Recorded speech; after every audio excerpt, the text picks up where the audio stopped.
malce ne sekiram glede tega, kaj si misliš, zato ker vem, kaj si misliš in vem, da ni res. Sej dolg čas. Ampak se v resnici ne misliš tega, ne? Kaj? Ja, da sem mi všeč sam zato, ker sem zadetal nekaj.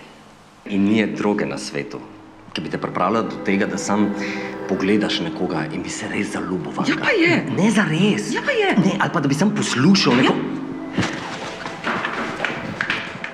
Učinkovina je sam drugače zapakirana, namenoma.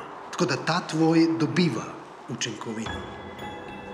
Dobiva močna psihiatrična zdravila. In ker ti govorim, da ta povzročajo agresivno vedenje in paranojo, je zdaj prenevarno, da bi nadaljevala.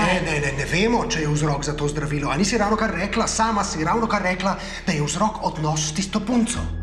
Ampak tega se ne da jasno ločati. Nori bi bili, če bi mislili, da se da. Zato smo tukaj. Res bi rad, da dokončaš to študijo, mislim, da boš zmogla. Zakaj sem potem tukaj? Zato, ker si dobra zdravnica. In zakaj me potem preizkušaš? Veš kaj, nisem jaz tega sprožil. Kruto je, da to govoriš. Ne, jaz nisem nič rekla, ampak si ti razburjen. Sam- Leta nazaj je bilo. Vem.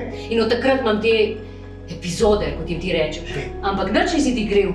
Cel kup sranja se je izgrnil tisto leto name. Tvoj drek je bil še najmanj, se je komaj kaj poznal. Lahko bi bilo karkoli ali pa kdorkoli, niti treba delati drame.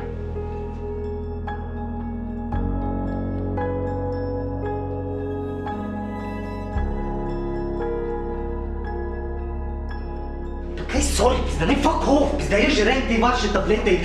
Jaz vam moram povedati, ok, vrti se mi.